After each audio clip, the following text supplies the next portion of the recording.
Indian laborers or laborers in Kuwait in general are housed in these kind of, very inhuman, uncomfortable conditions. Devastating news has come in from Kuwait where 49 people died in an apartment which caught fire. Now, out of those who died, 40 were Indians, and we have Divya here with us from the Indian Express. She is the senior assistant editor. Divya, let's start with what happened there. So the unfortunate incident that we are talking about happened in the wee hours of Wednesday. Wednesday, it was about 3 a.m. It was a labor camp. It was a cramped building where approximately 200 laborers were housed, and they were sleeping in the middle of the night when this fire broke out. And unfortunately, many of them were gutted during their sleep. We hear about 50 casualties, and about 80 others were rescued, and many of them are in hospitals recuperating.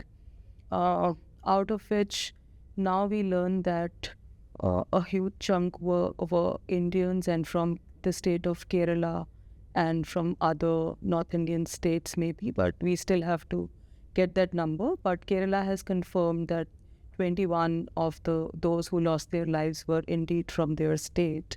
So this is the incident that happened in the Mangaf city in the southern part of Kuwait. Uh, we see that often Indian laborers or laborers in Kuwait in general are housed in these kind of, very inhuman, uncomfortable conditions. They're generally semi-constructed, under-constructed buildings or like labor camps like the one which was gutted.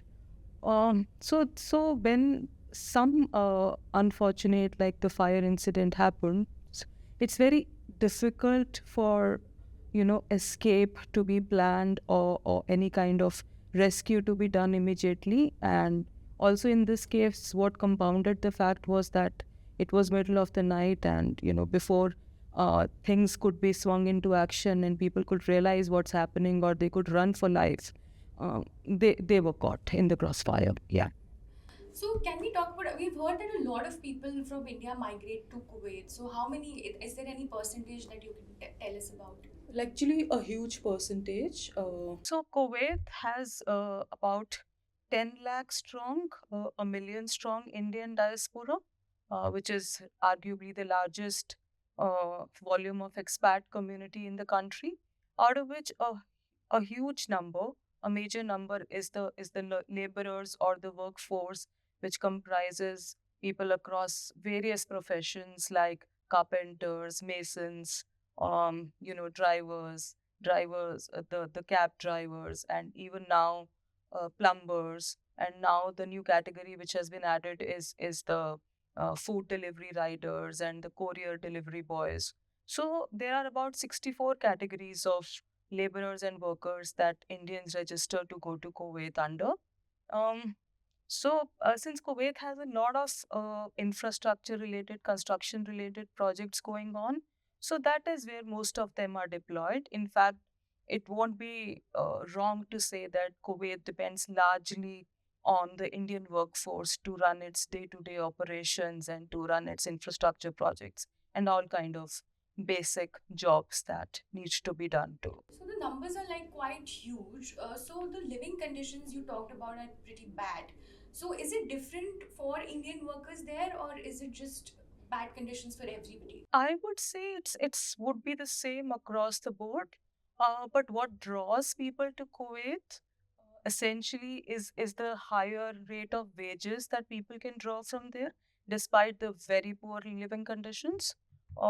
In fact, there is this minimal referral wages that has been set up by the Indian government, because the International Labour Organization mandates that every country for their migrant laborers has to set some kind of minimal wages that they would be drawing in the host country. So in that context, the wages that Indian laborers draw in Kuwait are significantly higher than what they would be drawing back home in India, or even as compared to other countries in Asia, for instance, maybe Malaysia or Indonesia. And what about the Gulf countries? There are six Gulf countries that the Indian laborers are generally, or Indian workforce is generally migrating to and has been traditionally migrating to, which includes, besides Kuwait, we have United Arab Emirates, Qatar, there's Oman, there's Saudi, and Bahrain. But among the Gulf countries, I think Kuwait fares are fairly better. Uh, I think maybe Qatar is slightly above Kuwait in terms of the wages that is given to the workforce. Kuwait offers somewhere around, I mean, as per the minimum referral wages that have been set by the government of India, Kuwait offers generally around, starts at $300 a month and goes up to $1,000 a month for workers across 64 categories. Basically, 10 categories that most are engaged in. Like I said, the carpenters, the masons, the construction workers, the plumbers, the pipe fitters, fabricators, and then the drivers and the delivery boys. Yeah. I also want to talk about the 1990-91 war and how it impacted Indian community there, and things changed after that, right? Yeah, in during the Gulf War of the that time, the 90s. Um, in fact, Indian government had run a huge rescue operation, and many people were evacuated from there and brought back to India. But once that war was over and Kuwait started getting back to normal, um, as per the Indian embassy, many of them started going back and now in fact Indian workforce after the war time replaced the Palestinian workforce, which was the most biggest community in terms of numbers. But after the war time, Indian workforce is the biggest community workforce community in the country. So that is what has happened. And government has from time to time also, although we don't hear too many incidents of discrimination or scams happening coming out of that country, but it is a known fact that the living conditions are very poor, also because it's a country where 8 months of the year are like summer months. So it can get really bad with temperatures touching 50 and above. In fact, the Indian government also issues advisories from time to time mandating that, they should register with the Ministry of External Affairs e-migrate portal so that, their basic rights are taken care of. And so all that keeps happening, but this unfortunate incident still happened because I think that the living conditions maybe needs to be looked into in a far better way. What we hear from this incident is that a Malayali businessman probably had owned this the building, or so they were put in the conditions that are generally not considered very safe. In fact, the Kuwaiti government is also now planning to take action and fix responsibility and see whatever can be done. I mean, we hope this changes things, and things incidents, unfortunate incidents like this don't happen again, and responsibility is fixed adequately.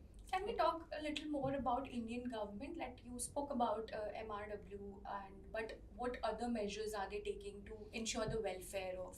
So the workers, they're from time to time they're advised that you have to register on the e-migrate portal. Um, that is what ensures that they are in the records of the governments, and tomorrow if they need any help, any kind of aid, that they can avail of it through the government agencies. They're also advised to not fall into scams or unscrupulous agents, or any kind of job scams that may happen. And there are also labor mobility agreements that India has signed with many countries, including with Kuwait in this case.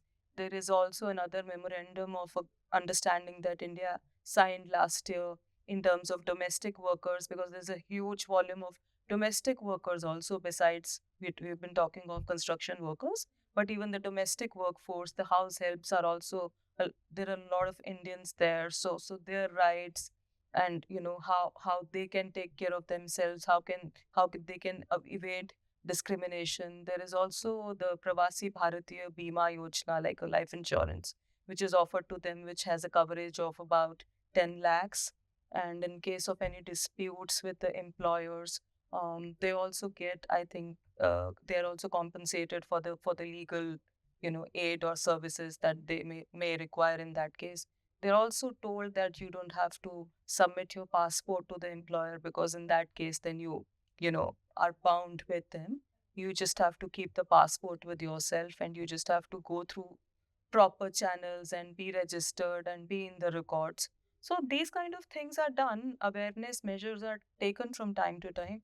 But as we see, a lot of unrecorded workforce we expect would be there, besides the recorded workforce that exists on the records. So all of that is there. I think maybe some years down the line, things have started to get regulated, and we'll see some changes. But meanwhile, I think this incident has happened, and we also probably, maybe this is a time to look at their living conditions in a country as harsh, in terms of weather, and as Kuwait, as all other Gulf countries could be. Thank you so much, Divya.